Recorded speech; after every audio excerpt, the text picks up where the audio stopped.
And we also have hearing assistant devices in case you need them, just right there, right next to our display table.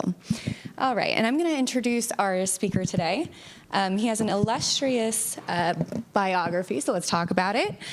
Author, photographer, and architectural historian Dale Carlson was born and raised along the northeastern shores of Lake Michigan, where, as an adolescent, he developed a fascination with the city of Detroit.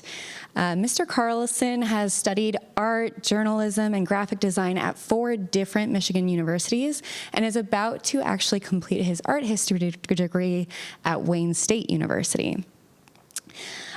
He is the co-author of Corrado Parducci, a field guide to Detroit's architectural sculpture, and he has published a field guide to stained glass of the New Orleans metropolis. He calls the city his second home. He credits his wife, Carolyn Venegas Jones, whom he married in 2014, for inspiring his ventures into publishing and photography. Please help me welcome Dale Carlson. Thanks, everyone. Have any of you guys come out to the library to see one of my lectures in the past?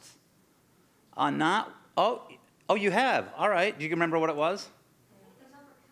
Okay, great. I have quite a few different Albert Kahn lecture subjects. Oh, I'm so sorry. I forgot we're using a mic today. Let me get this adjusted to where I should have done this before I started, actually. Hey, Danielle, oh, this doesn't feel very adjustable at all. I think I might have to stand right here, or should I hold yours? Would you like to use it? Hold that one as well. You can take it off. Oh. Here we go. Ben showing that he's worked in the music industry before. I have a little bit too, but apparently not enough. Okay, and now I'm having trouble removing. Oh, I think I got it. I think I got it. Okay, how do I sound? Hey, I'm sorry to say that I think I dropped my remote for advancing my screen, and I can't find it. It's not a big deal. I can still advance the screen manually, but if one of you guys sees it laying around, well, don't worry too much about it, Elise. Oh, thank you so much. This does make it smoother, you guys. Thank you for your patience. Anyway, my name's Dale Carlson. Thank you for the introduction, Danielle. And I'm an architectural historian, a lecturer, and a photographer that works out of Berkeley, Michigan. And I've been invited to lecture to you all today for about an hour on Detroit and its many connections to the world fairs of Europe and the United States between 1851 and 1965. There's an edit that I need to make in my lecture that I didn't make last night when I did my practice run. I originally had this lecture going to 1962. I changed it when I found out that there were some interesting things Detroiters did in New York from 64 to 65. So anyway, before I get started, before I get going too far, I want to thank Pete Pasquet and the Ann Arbor District Library. This is about the 6th or 7th time they've hired me to lecture here. They're one of my best clients, so I can't say enough. And thank you to our technical crew in the background, to Danielle, Elise, and Ben. Really appreciate it.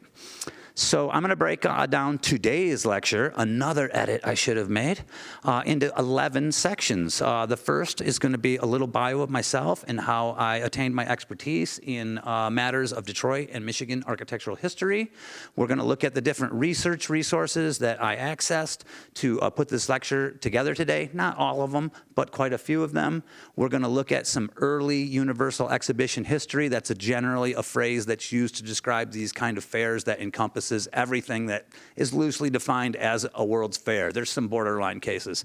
Then we're just going to move on to, 8 different World's Fairs that have close connections to people and culture of Detroit. Let's start off with a bio of myself. My interest in the state of Michigan and the city of Detroit's architectural history begins in the early 90s when I leave my boyhood home of Traverse City to attend school at Michigan State University. And back then, I had a lot more hair.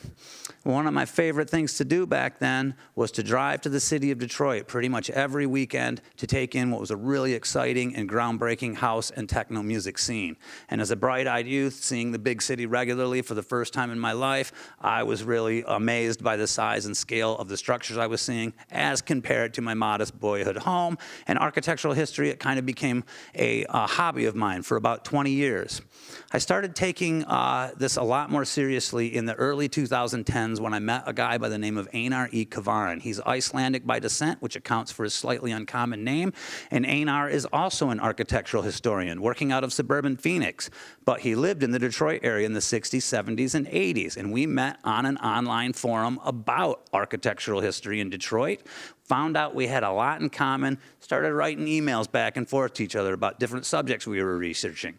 Eventually, he revealed to me that in the 1990s, I hunted down the son of a really well-known architectural sculptor by the name of Corrado Parducci, and his son, Alan, let me photocopy his father's original studio ledgers enumerating over 600 commissions he executed between 1924 and 1981, and also a scrapbook containing over 700 images of sculpture Parducci produced over the course of his career, and some really interesting personal tidbits, like his birth certificate from the small town in Italy he was born in, just as one of many examples. Well, once I found out about these research materials and that Einar was willing to share them, the gears of my mind began turning, and I decided I wanted to write a book about Parducci. He's a really well-known figure in the annals of Detroit architectural history. There's a bunch of Parduccis right here in Ann Arbor, just for the record. And I felt a responsibility to do something epic with these materials that just fell into my lap. So it took me about 7 years.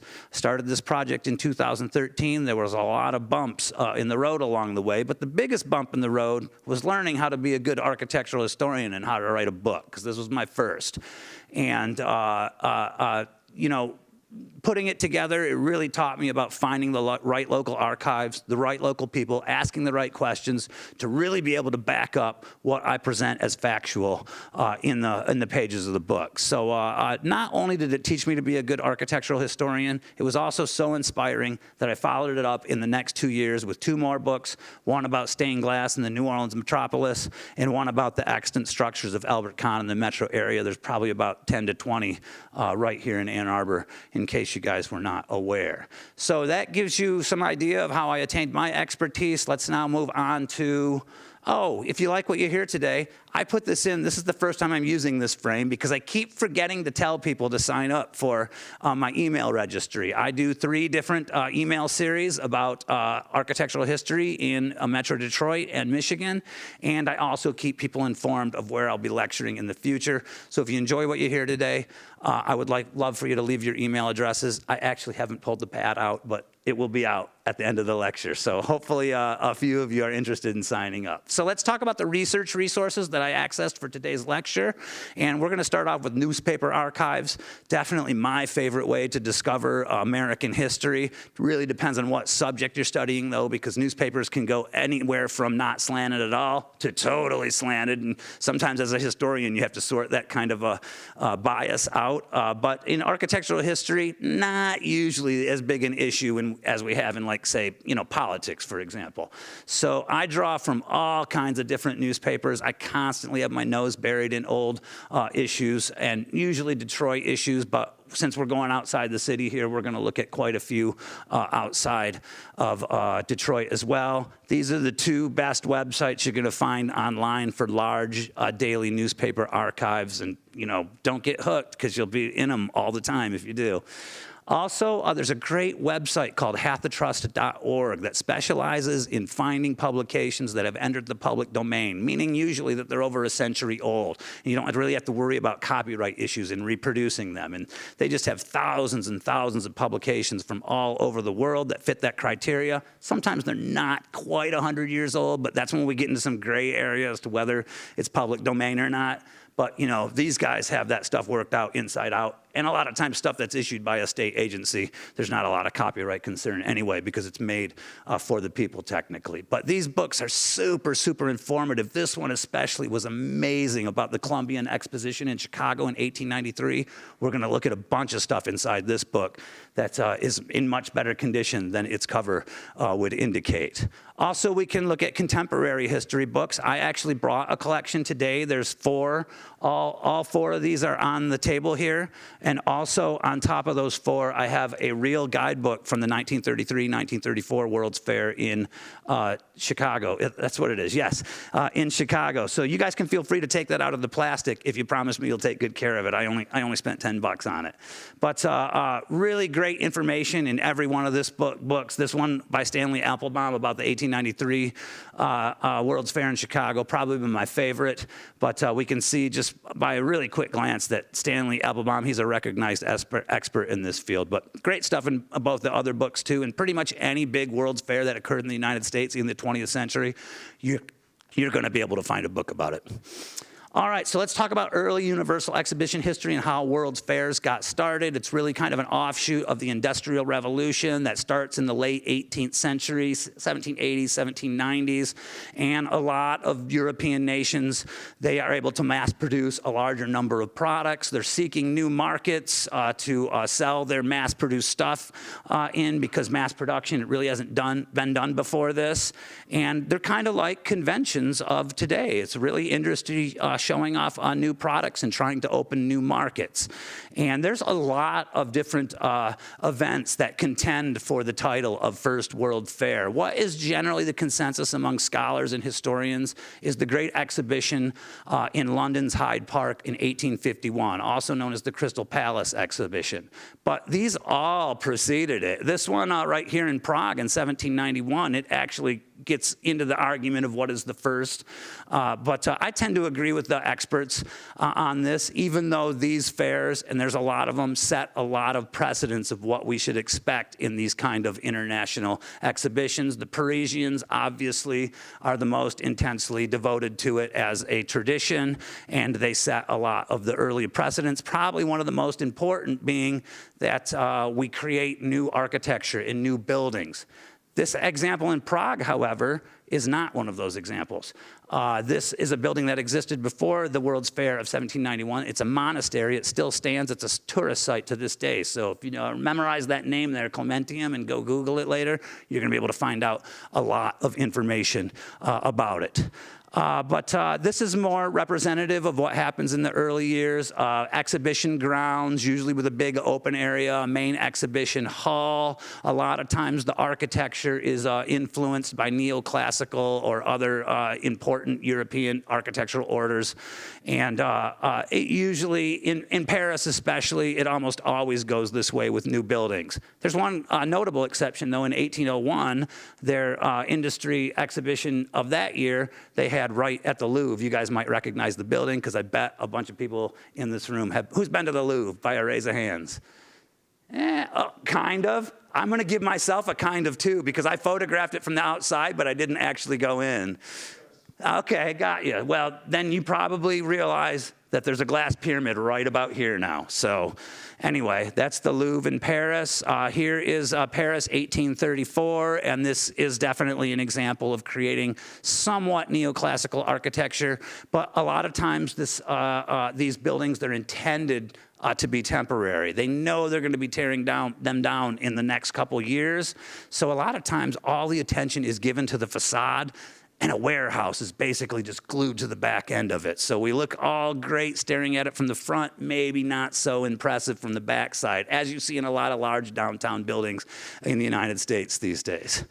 All right, well, that's enough about fairs that led to the Great Exhibition of 1851. This one blew all previous attempts out of the water, mostly in terms of the amount of money it made, the number of people it drew, but most importantly, in my opinion, this building was absolutely revolutionary. And it might kind of look maybe a little bit plain on to some extent, but that's because it was almost all prefabricated off-site and then just assembled there in Hyde Park. And it really is a forerunner, a pioneer in the field of prefabricated architecture. This is pretty much the biggest inhabitable building that humanity ever attempted up to this point. Yes, the pyramids are larger, but there's only a few little spaces that you can walk into in the pyramids. This is all open, huge open space inside. It's a total revolution in building design. And to me, as an architectural historian, maybe I'm biased, I think it's one of the most important aspects of the London's World Fair. Here's some looks inside. It was also revolutionary in its ventilation techniques. Can't get too deeply into it. This is like the first architectural drawing ever made. It was made at some luncheon between fair organizers, and beat out over 100 other submissions. A guy by the name of Joseph Paxton designed it.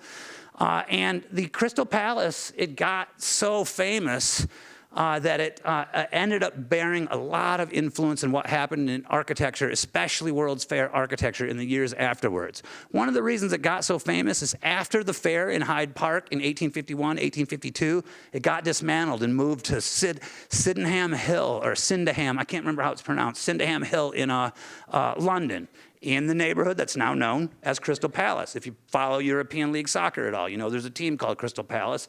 Traces his name directly to this building. So that building ended up standing on Sydenham Hill until 1936. So this gave it much more time to imprint itself on the collective memory of the English than your typical World's Fair building. And that's why a lot of the buildings that were created for those early exhibitions in Paris, they're pretty much forgotten about because they only lasted for a couple years. So, just to give you a sense of its influence, in the years immediately thereafter, numerous post-Great Exhibition events have buildings made that are pretty much complete and total imitations of the Crystal Palace. That's how popular it is. That's how much other nations want to emulate it. And just to give you a few examples here, Dublin in 1853, in 1853-54 in New York, they actually call their building the Crystal Palace, and they consider shipping the original Crystal Palace to New York for this. They don't. They end up hiring some relatively unknown architects, but Joseph Paxton, who designed the original Crystal Palace, he submitted for this. They didn't pick his design, though. It was probably cost too much. Anyway, Palace of Industry, Paris, 1855. The Glass Palace in Munich, except for the arched gallery up top, it's pretty much just a straight ripoff of the Crystal Palace. And not only do architects try to emulate the look of the Crystal Palace, it just becomes such a huge cultural touchstone that a bunch of places all over the world over the next century end up naming themselves the Crystal Palace, whether they have a connection stylistically to the original building or not. I would bet that a few of you have run into a building called the Crystal Palace sometime in your travels over the course of your lifetime. That's how common it is. In fact, it's so common that Detroit got a building called the Crystal Palace. It was the original Model T plant on Woodward, right at Manchester in Highland Park. And here is a clipping from the Detroit News, 1908. Look at that little line up there in the top. People are already beginning to call it the Crystal Palace. This is the main assembly building here that used to stand right along Woodward at Manchester. It's been torn down, but this building is still there. This one's farther east on Manchester, and stylistically, it's a little bit more sparse than the assembly building, but it's not far off at all from that exact kind of Albert Kahn reinforced concrete feel that we get from this era of auto factory construction. So that's kind of a connection to Detroit. Not really that tight, though, is it? I think we can make a tighter connection to the 1851 Great Exhibition, and that is going to come in the form of a person by the name of Julius Melchers. I mean, any of you ever heard of Julius Melchers? He's pretty obscure, but he had a son by the name of Gary Melchers that ended up being a world-famous painter. If you've gone to the DIA and you've seen The Fencer before, it's like a 9-foot high oil painting, one of their best holdings. That's by Gary Melchers. Once he got famous, he pretty much spent the rest of his life in Europe, but he was born and raised in Detroit, and Julius Melchers was his dad, who was also an artist, most knownly for wood carving, but he was a master of many disciplines. We see that he shows up in Detroit when it's still pretty much just a pioneer town, 1855. He displays in a state fair. He's in the local city directories by 1861, and he passes away in 1908. But we can see that he's got a pretty good reach outside of even Detroit. I'm sorry. There's a Lansing example out there somewhere. Or maybe it's a different architect. But he is kind of known a little bit outside of the city, but he's definitely not a person that straddles national fame, like we're going to see in a minute. But again, being the father of Gary, very, very notable. But we want to look at his own work. And one of the best examples we're going to be able to find in the Detroit area is these 4 statues that used to stand on this old city hall in Detroit that got torn down in the 1960s. Melchers, he modeled 3 out of 4 of these. The 4th one, Marquette, was modeled by an architect by the name of John Donaldson. He was in a firm called Donaldson and Meyer. But Melchers also carved all 4 of them, and that's multidisciplinary for that kind of artist. For Parducci, for example, he could only model. He couldn't carve anything. He would have ruined these. So these still stand. They got removed from the building in the 60s when they tore it down, put it in storage for a couple years, and then moved them to the campus of Wayne State University in the 1970s, so you can go see those for yourself. Also, Melchers' home still stands in, Ben, you've definitely seen this one before, living in West Park. This is John Donaldson designed a home for Julius Melchers and his son Gary. This is where Gary grew up, and presumably, almost certainly, this carved wood stuff up here in the gable is by Julius Melchers. Probably the most important thing Melchers did, though, and his son comes into the story here too, is that they were instrumental in getting Albert Kahn his very first long-term architectural position at an office in Detroit, and we all know what became of his career. So another really important thing that Melchers did. All right, let's move on now to the Philadelphia 1876. Oh, I forgot to mention Melchers, the reason he ended up in London was he was actually German originally, and he was a revolutionary. He was involved in the 1848 revolution, and he had to flee Germany. And the first place he went was to London. And of course, they were getting ready for the Great Exhibition in the years that he was there. And that's why he ended up producing sculpture that was on display inside the Crystal Palace during that fair. Sorry, I didn't make that connection strong enough. So that's why we talk about Melchers. But anyway, we're going to move on to the 1876 Centennial Exhibition. This is in Philadelphia. It's intended to celebrate the 100th anniversary of the United States. Here's their main exhibition building. What's that look like? Looks exactly like the Crystal Palace, and we're like 25 years after the Crystal Palace at this point. So they also get some new custom buildings in more neoclassical forms as well. I try to identify where I get my images from on every image. This one, I downloaded it without saving the website, and I did a Google search and couldn't find where I got it from, but such a good picture, I still had to include it. Looks like it's French in origin, maybe German. Well, Detroit was well represented at the 1876 Centennial Exhibition, as evidenced by this clipping from the Detroit News, November 1875. It says the Pullman Car Works and the Wagner Car Works, they're both going to send cars. These aren't regular cars, though. These are trolley cars. The automobile really isn't an industry in Detroit at this point. On top of that, we're going to have some, let's see, the Michigan and Detroit Stove Works are both going to display. This is the actual display of the Michigan Stove Works. Most likely not in the main exhibition building, because we'd probably see a lot more glass up at the ceiling. So hard to say what building that happened in. Also, oh, it's so small. We're going to get right here a couple of artists from Detroit. Julius Melchers, who we already discussed. Oh, and there's another guy underneath him, Robert Hopkin. We're going to talk about him in just a second. But first, I want to note that there's oarsmen from a couple different boat clubs. Somebody's sending out a refurbished steamer boat, and a taxidermist is sending a bunch of stuffed animals as well. But we're only going to talk about Robert Hopkin. Who is Hopkin? Hopkin is pretty much the dean of Detroit painters at the turn of the century, and he is involved with a group of guys that create a club and give the club his name. They call it the Hopkin Club, and a lot of important painters out of Detroit during this era are involved in the Hopkin Club. And it's kind of interesting because a lot of times an artist who's well known in a local area passes away, and after they pass away, they're like, we're going to name a club after this guy. Well, in this particular instance, they already had his name on the club, and when he passed away, they changed the name. I don't know if that's kind of honoring him or not, but, oh, I haven't gotten to that frame yet.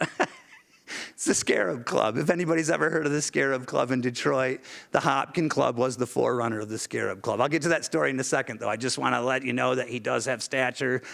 DIA owns a painting by him. It's not on display. But if you go digging online, you're going to be able to find quite a few examples. He's a guy that's kind of influenced by Ruskin and his ideas about painting the sublime.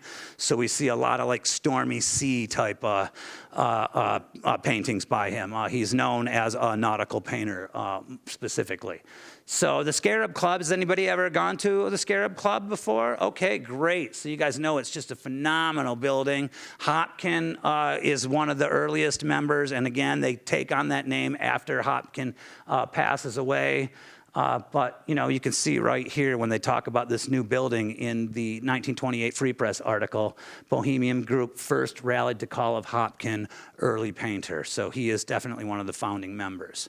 Also, we get a Michigan building at the 1876 Centennial Exhibition. This is really common at this era of universal exhibitions for individual states to have a building constructed with their name on it. This one's so great. I love it. It looks kind of like maybe the house where the witch who tried to cook Hansel and Gretel lives. You know what I'm saying? It's got a lot of this trim that makes you think, there's either a candy maker or a serial killer living in here. So there's a little bit of Gothic in here, but it's a little bit more American stick style, if anybody's familiar with that. These braces and stuff, they really kind of mimic the interior structural engineering to a certain extent, or at least that's what they're supposed to mimic.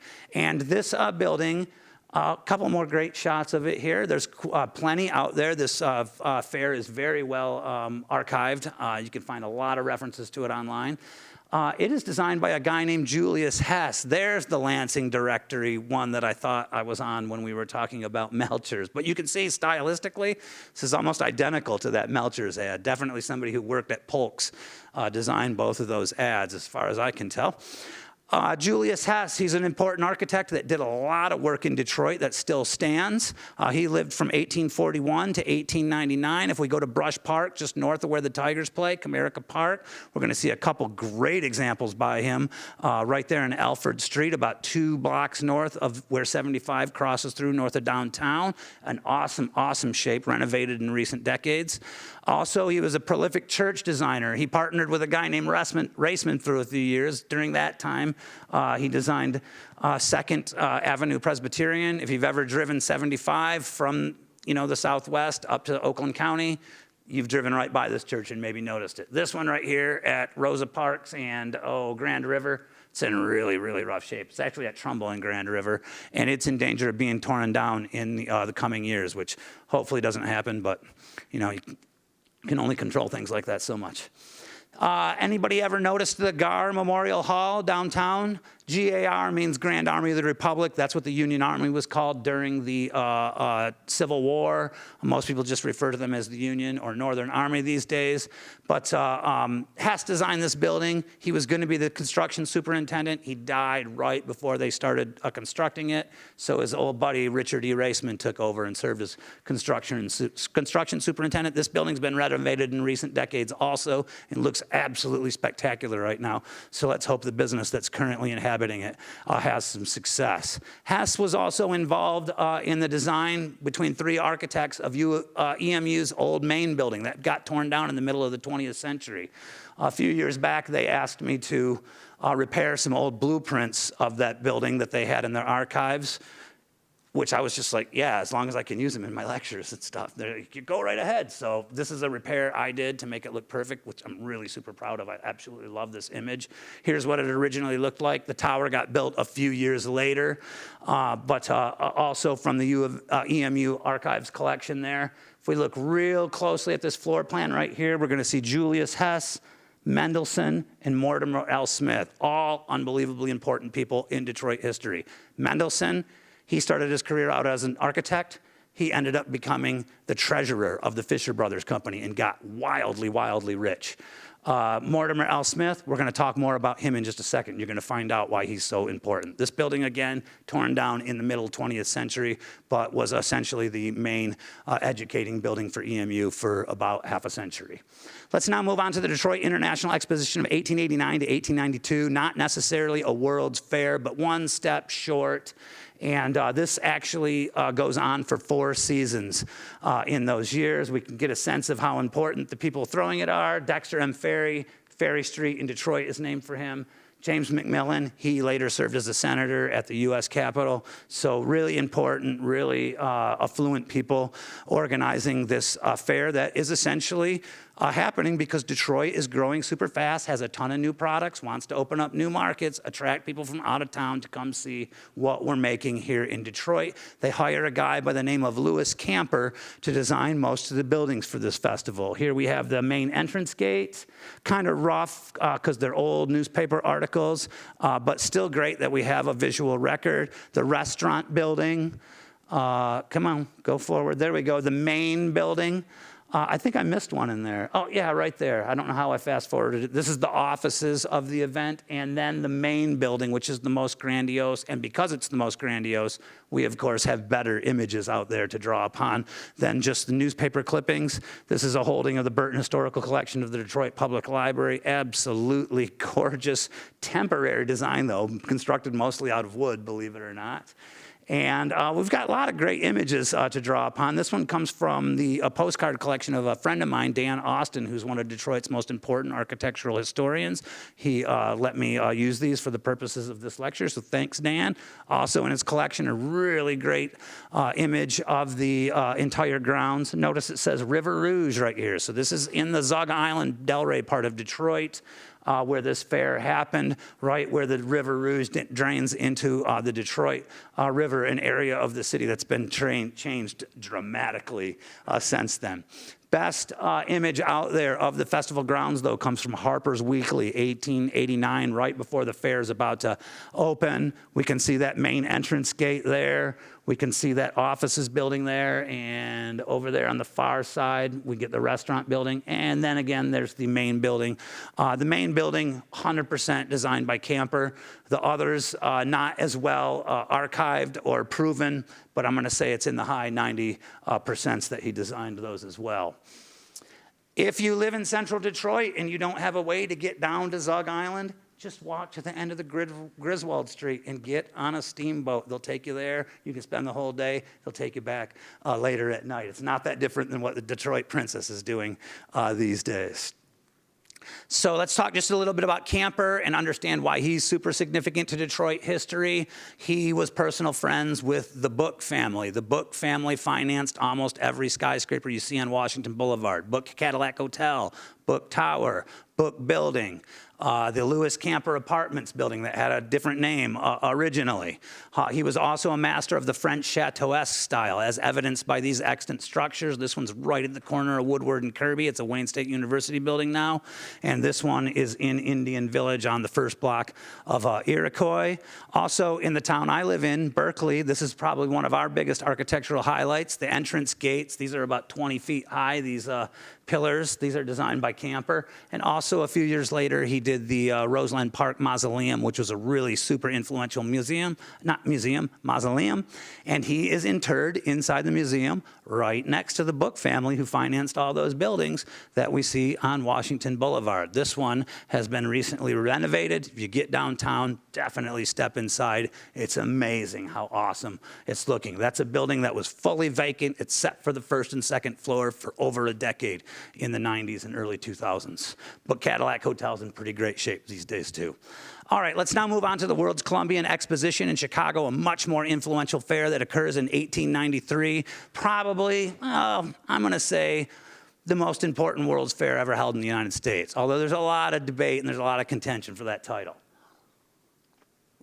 This fair launches what's called the City Beautiful movement, which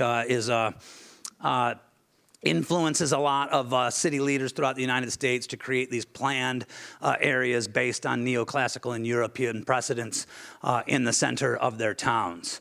And we're gonna see a ton of examples of that kind of architecture coming up. It takes place in Jackson Park, which is about halfway between downtown and the Indiana border.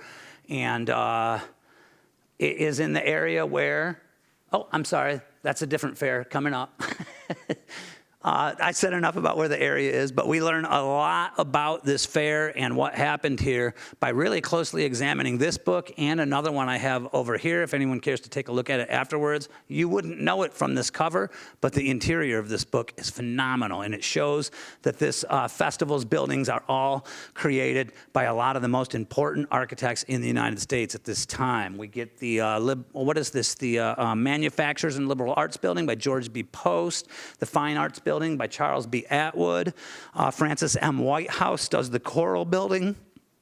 Henry Ives Cobb with the Fisheries Building. Just look at the quality of sculpture applied to these pillars here.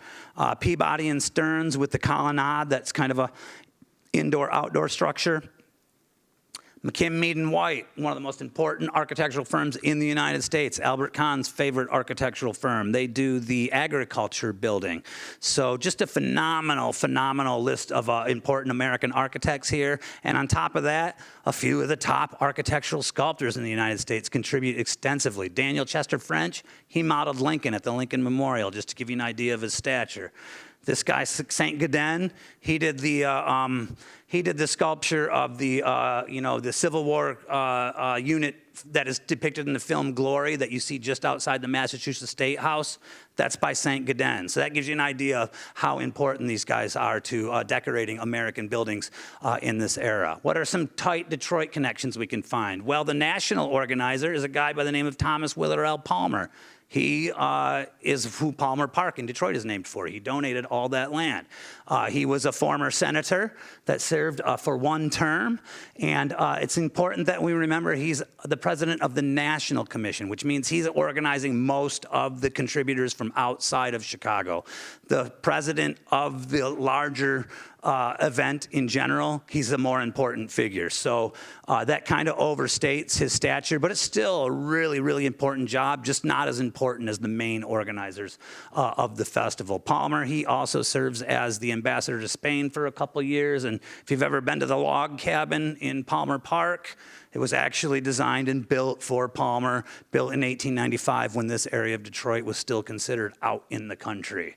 So if you've never taken a look at it, highly recommend. It's a great piece of Detroit history. They also made a Michigan building for the 1893 fair. Not a big surprise, but it kind of seems like maybe the competition organizers, they've already decided who it's going to be.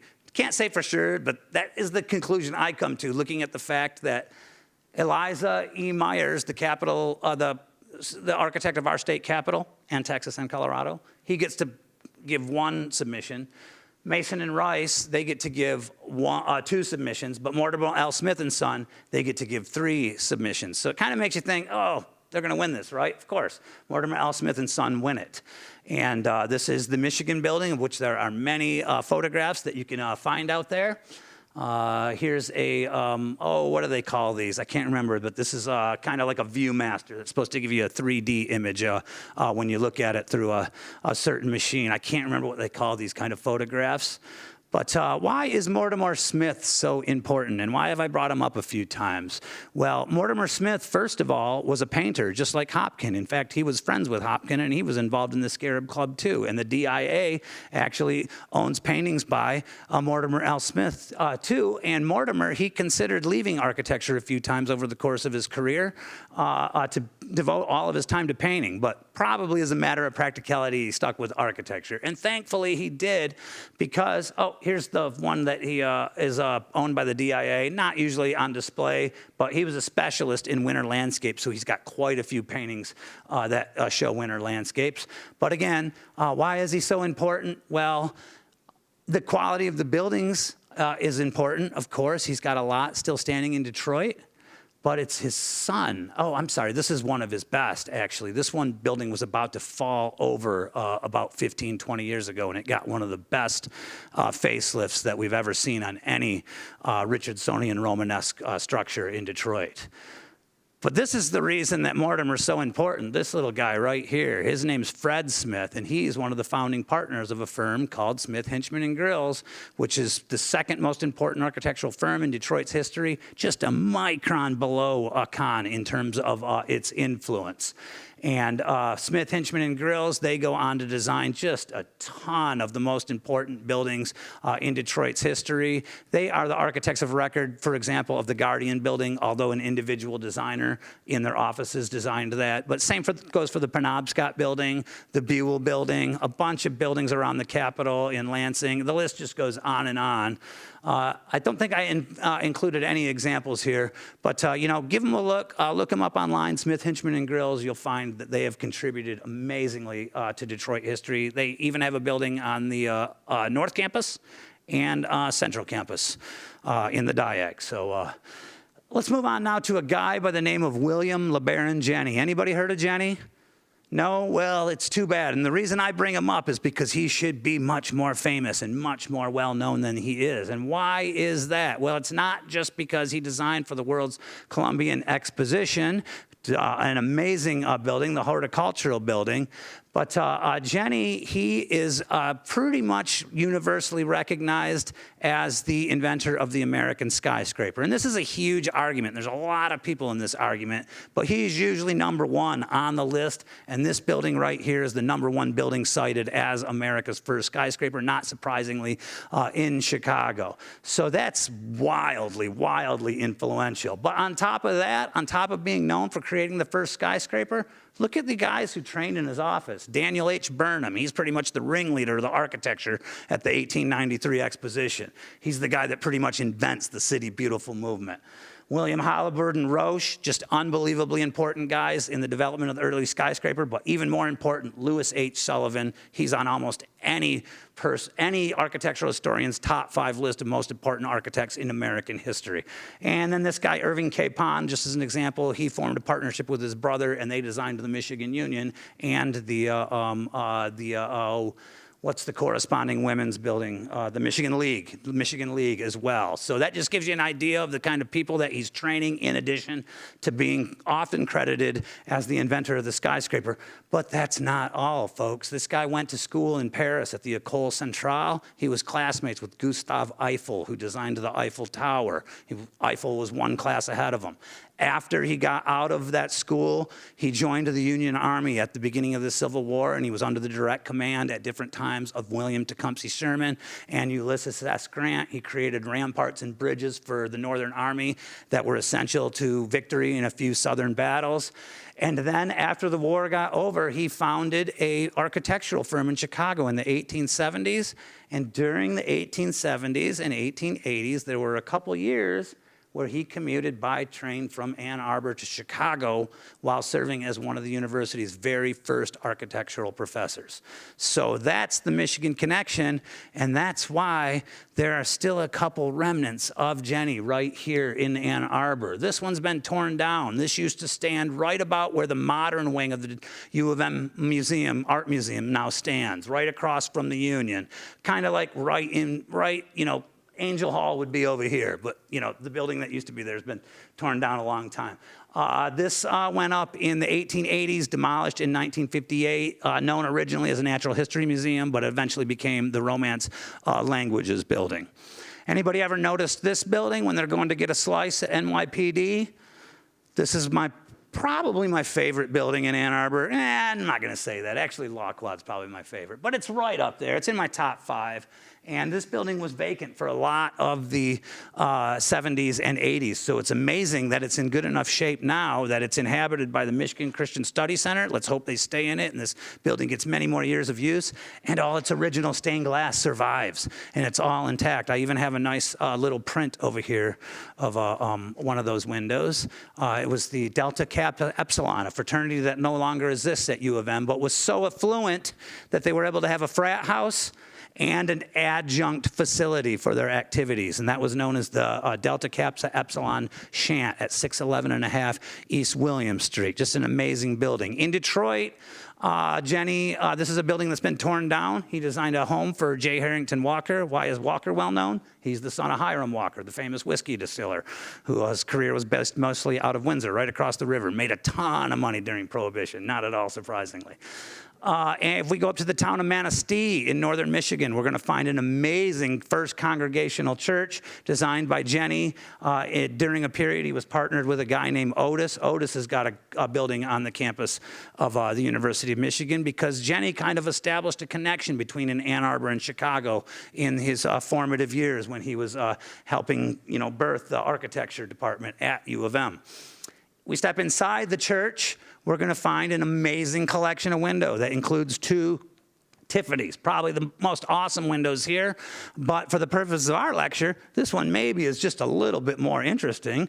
Why? Because it's got an inscription here that says it came right out of the Michigan building at the Columbian Exposition in Chicago of 1893, the very building that Mortimer Smith designed. So that was just an amazing find when I went up that day to photograph these windows. Okay, we are moving on now to about, 40 years later, the Century of Progress in Chicago. This is their main building here. It's very stylized, though. We're going to get a few different looks at it. Some people call it the Hall of State. Some people call it the Federal Building. The stuff that we give the closest look at is going to be inside that building. But really very cool original art produced by a lot of different artists for the fair. It's going to be in the area of Chicago where Soldier Field is. Who's seen the Lions get beat by the Bears in Chicago?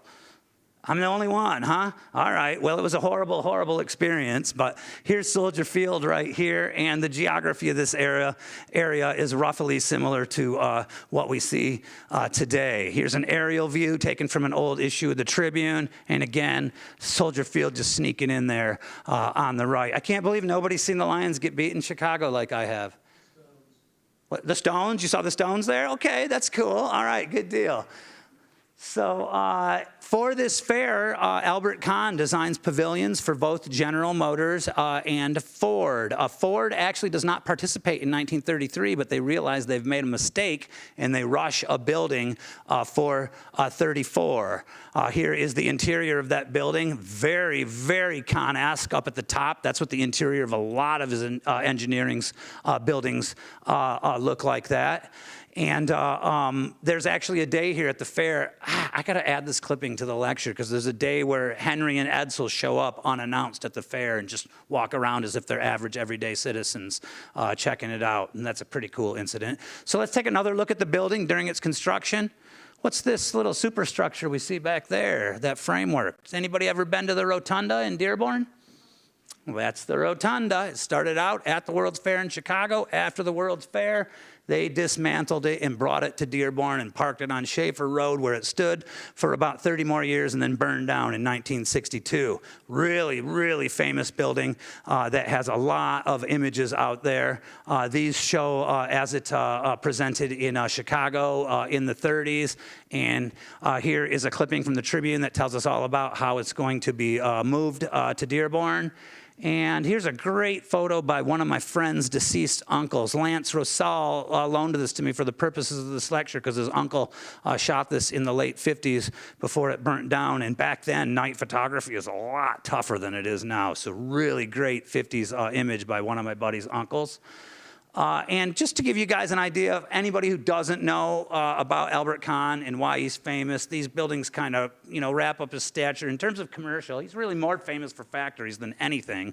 But as far as how he affects daily cultural life in Detroit, Burton Tower at U of M, and the main library. If you've ever been out to Belle Isle, the Scripps, what do we call it, conservatory. Fisher Building probably is most famous non-factory building. Edsel and Eleanor Florida State, Detroit Athletic Club. These are all among the top commercial and residential designs of Kahn. In 1953, unconnected to a World Fair, sculpture gets added here by Marshall Fredericks. And I bring up Marshall Fredericks because we're going to talk about him more. He contributes to later World's Fairs. So this is a building created for the World's Fair, so it's loosely connected. And because there's a good record of the sculpture here, I wanted to include it. These images I've taken from a book by, I believe that's one of his nieces, Suzanne P. Fredericks there. Fredericks is represented all over the metro area. And definitely right up, probably more famous than Parducci because he's a little bit more of a fine art sculptor than an architectural sculptor, and that gets you a little bit more notoriety in those circles. Here's just a few close-ups of the sculpture that were later applied to the Ford Rotunda. Here's a close-up, obviously concentrating on industry products here. And here's one of Fredericks actually modeling one of the pieces, presumably in his studio. And this is how they appeared on the interior. But I don't want to give it too much time because it's not really that connected to World's Fairs. But I do want to remind you, it did burn down in 1962. And it's kind of surprising that it's so deeply ingrained in the collective consciousness of Metro Detroiters because it only lasted for 3 decades at the location it inhabited in our area, a little bit less. All right, let's talk about some other people that contributed from Detroit. Let me get a real quick sip of water here.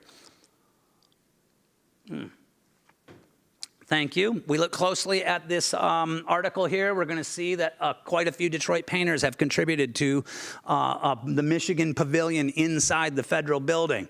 We got a guy named Paul Honoré, a guy named Zoltan Depeshe. He used to be the artist in restaurants at Cranbrook. A woman named Vivian Brown Boron, and a guy named Roy Gamble. And this is among the top painters of Detroit of the era. Pretty much all people that displayed or competed in Scarab Club competitions over the years, but we're most interested in Paul Honoré because he's got a ton of extant commissions that we can go out and look at in person. The others, not so much. Paul Honoré lives 1885 and 1956. I'm not going to get too much into his bio because I want to show you the different kind of works he put out over his life. He's a very versatile artist. This is a woodcut. This is an illustration for a book. These are both Scarab Club competition pieces that are, you know, stylistically kind of divergent, so it shows that he's got range. And we find when we look into this book that we got from hathatrust.com, report of the Michigan Century of Progress Commission about Michigan's participation in this fair, that they've devoted a few pages to the Detroit painters' contributions. So an example from Gamble, an example from Depeshe, an example from Boron.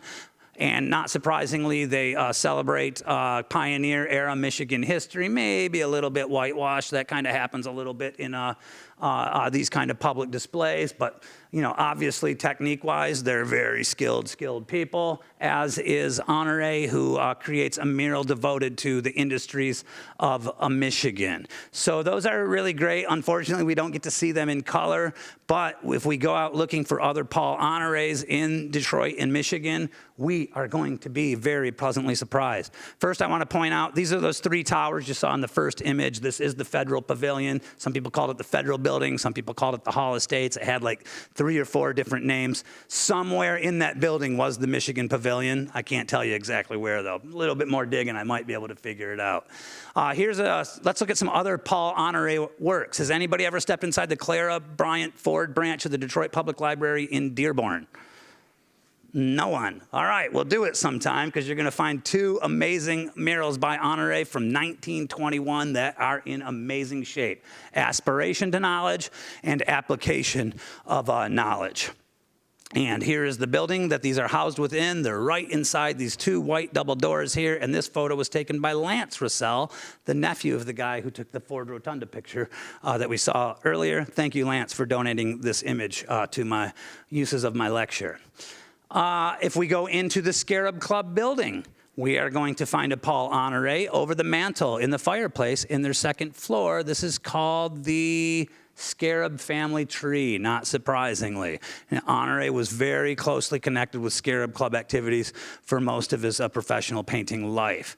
Anybody ever have a reason to go to the Midland County Courthouse, get in trouble as a kid, maybe? No? Well, it's one of the most unique courthouses in Michigan. Courthouses are usually really super serious buildings. We can see here it's got murals all out on the outside, which makes it much more exuberant and probably more happy than we usually associate with a courthouse. This front end example is interesting, but if we give that's unfortunately I didn't get sun on this side, but we can see these are all painted by Honoré with a material that was specially created for this building to make them last for a long time. And again, Honoré is depicting early pioneer history on the opposite side of the building. Maybe not my best photos I've ever gotten. Probably need to reshoot this one sometime, but a really super interesting example. What, 3 minutes? Oh, really? Oh, it says 49 minutes. Oh. Okay, I see. All right, so sorry. I'm going to have to race through the rest of it, you guys, because I didn't realize how much time I had taken. I'm so sorry. Strand Steelhouse. This got constructed at the fair, lasted till 2018. They moved it to Williamette, Virginia afterwards. Designed by Wirt Rowland and H. Augustus Siddell. Wirt Rowland, he designed the Guardian Building, the Penobscot Building, and the Buell Building. One of Detroit's most important architects to never get his name on the nameplate of a big firm. What's really futuristic about this house is not the exterior cladding. It is the steel frame. And they end up designing quite a few different steel frames houses, and they pass off quite a few of the other commissions to other Detroit area architects.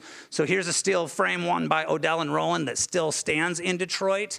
But when you go around the city, if you ever run into some others, chances are they're by a different architectural firm, because these steel strand plans were distributed to quite a few different Detroit architects of the era. There's Rowland, sculpted by Parducci on the exterior of the Kirk in the Hills church in Bloomfield Hills. Rowland and Parducci were real tight in life. Rowland had a hand in designing every one of these buildings that has Parducci sculpture on it, or sculpture by Parducci's first master, Ulysses Ricci. H. Augustus Odell, the other architect in that team, he was Rowland's mentor when he first got to Detroit in 1901. And Odell, he's got a huge career that goes all the way to the turn of the century. His name was on the architectural firm that designed the Detroit Silverdome. He had passed away a lot long before then, but he was so respected in Detroit architecture that the leaders of that company wanted to keep his name on the door long after he passed away. That was Odell, Hewlett, and Lukenbach, just for the record. Louis Meyer's wonderful clock. We find this inside the Detroit Historical Museum. It was displayed at the World's Fair in 1933. Meyer had quite a history of creating wonderful clocks, as we can see by these articles from the pre-press in the first decade of the 1900s. He ran a jewelry store at the corner of Gratiot and East Grand for about 40 years of his life, and that's how he attained local notoriety, in addition to producing such amazing clocks. This is the actual display piece at the museum. New York World's Fair, and okay, I am getting close to running out. I do have 3 more fairs here. How much more time can I squeeze out of this, Danielle?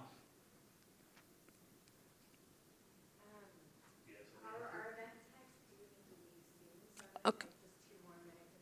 Okay, let's do one more fair, and I'm going to save the others for a later occasion. 1939, 1940 World's Fair Queens, World of Tomorrow. This obelisk and this ball are the most important, memorable architectural features of this fair. This is another fair for which Albert Kahn's company designs buildings for both GM and Ford, but they're designs that are created around the concepts of other designers. This Ford Pavilion, William Dorwin Teague, for example. This one you can get inside a Ford car and ride a whole track in a brand new Ford car. I don't know if you're completely anonymous or if you're on a controlled track there, but still a really interesting event there. Here's just another angle of it. Nice sculpture of Mercury by Robert Foster on the front there. Kind of hyper modern, maybe a little bit odd. But GM's got a really, probably even more futuristic building than Ford, called the Highways and Horizons display. And I don't know much about this ride, but I do know this building was considered so interesting that there's been a lot of images of it reproduced that you can still find online to these days. I especially love that custom GM logo right here that isn't quite as impressively rendered in the last drawing there. And okay, I'm glad I got to talk just a little bit more about Marshall Fredericks, because Marshall Fredericks created what was called a baboon fountain here. And this is really representative of what Fredericks is doing in this portion of his career, because if we go looking around the Detroit area for other Fredericks works, what are we going to find?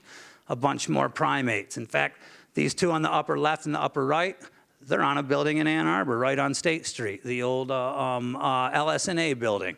So those are a couple of my personal favorites, actually, because they don't get as much attention as they should. So I'm going to stop there, you guys, and let you know that there is a little section devoted to Seattle in '62 and New York in '64, '65. I apologize for running out of time. I do try to squeeze too much in into my lectures, but I do appreciate your attention, and I hope maybe you'll try to join me at a different time to catch a lecture that includes Seattle and New York in '64, '65. Thank you so much, Dave.